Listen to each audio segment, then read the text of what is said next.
Hello friends, चलिए हम 20 question का एक सेट लगाते हैं। इसमें हम चर्चा करते हैं।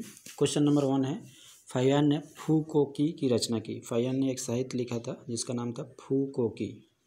फ से फाहियान और फ से फू, तो फूकोकी। और वेनसंग ने सीयूकी की रचना की थी। वेनसंग हर्षवर्धन के दरबार में आया था और फाहियान चंद्रगुप्त द्वितीय के दरबार में आया था, जो कि गुप्त शासक था। चंद्रगुप्त द्वितीय गुप्त शासक था और उसके शासनकाल में फाहियान आया था और वेनसंग हर्षवर्धन के शासनकाल में आया था। ठीक है, ह से वेनसंग और ह से हर्षवर्धन, ये दोनों चीज़ें याद रखिएगा। ठीक है। सुलेमान 9वीं शताब्दी में भारत आया तथा पाल एवं प्रतिहार शासकों के बारे में लिखा था। पाल एवं प्रतिहार शासकों के बारे में लिखा था। उसके बाद चलिए नेक्स्ट है, जो अभिलेख होते हैं उसके अध्ययन को एपिग्राफी बोलते हैं।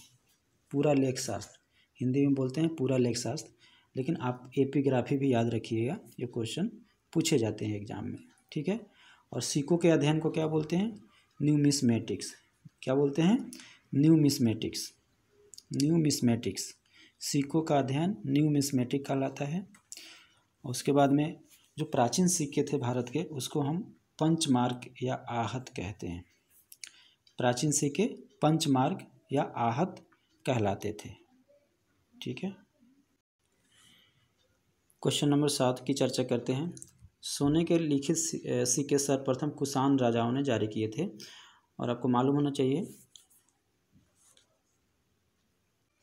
गुप्त शासकों ने सबसे अधिक सोने के सिक्के जारी किए थे। तो वही नेक्स्ट क्वेश्चन है, नहीं वो नहीं है।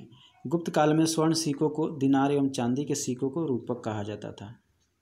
ठीक है, स्वर्ण सिक्कों को दिनार और चांदी के सिक्कों को रूपक। पाकिस्तान एवं अफगानिस्तान में अशोक के शिलालेखों में यूनानी एवं अरमाइक लिपि का प्रयोग हुआ है। हालांकि जो अशोक के शिलालेख है उसमें खरोष्टी एवं ब्राह्मी लिपि का प्रयोग हुआ है, लेकिन जो अफगानिस्तान और पाकिस्तान में जो लिपि मिले हैं उसमें मुख्यतः यूनानी एवं अरमाइक लिपि का प्रयोग हुआ है। और रुद्रदामन का जूनागढ़ अभिलेख संस्कृत भाषा में जारी प्रथम अभिलेख माना जाता है। ठीक है, रुद्रदामन का जूनागढ़ अभिलेख, रुद्रदामन का जूनागढ़ अभिलेख, इसको ध्यान रखिएगा। उसके बाद आते हैं हम मिनिकॉय और लक्षद्वीप जो है उसके बीच में 9 डिग्री चैनल आता है। 9 डिग्री चैनल मिनिकॉय और लक्षद्वीप। और मालदीव और मिनिकॉय के बीच में 8 डिग्री चैनल। ठीक है, मालदीव और मिनिकॉय के बीच 8 डिग्री चैनल और मिनिकॉय और लक्षद्वीप के बीच 9 डिग्री चैनल। त्रिपुरा तीन तरफ से बांग्लादेश से घिरा हुआ है। ठीक है, त्रिपुरा एक ऐसा राज्य है जो कि 3 तरफ से बांग्लादेश से घिरा हुआ है। ठीक है, त्रिपुरा और बांग्लादेश के बीच में जो रेखा है उसको हम शून्य रेखा कहते हैं। त्रिपुरा और बांग्लादेश के बीच में जो रेखा है उसको हम शून्य रेखा कहते हैं। उसके बाद में ठंडी पेरू जलधारा के स्थान पर अस्थायी तौर पर गर्म जलधारा के विकास को एल नीनो कहते हैं, और इसके जस्ट विपरीत जो प्रक्रिया होती है उसको ला नीनो कहते हैं। ठीक है, तो ठंडी पेरू जलधारा क्या है? ठंडी जलधारा है, और इसके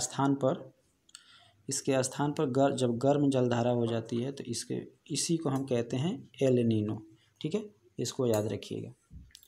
और मृदा के अध्ययन को, मतलब मिट्टी के अध्ययन को पेडोलॉजी कहते हैं। हिंदी में मृदा विज्ञान कहते हैं, बट पेडोलॉजी ज़्यादा इम्पोर्टेंट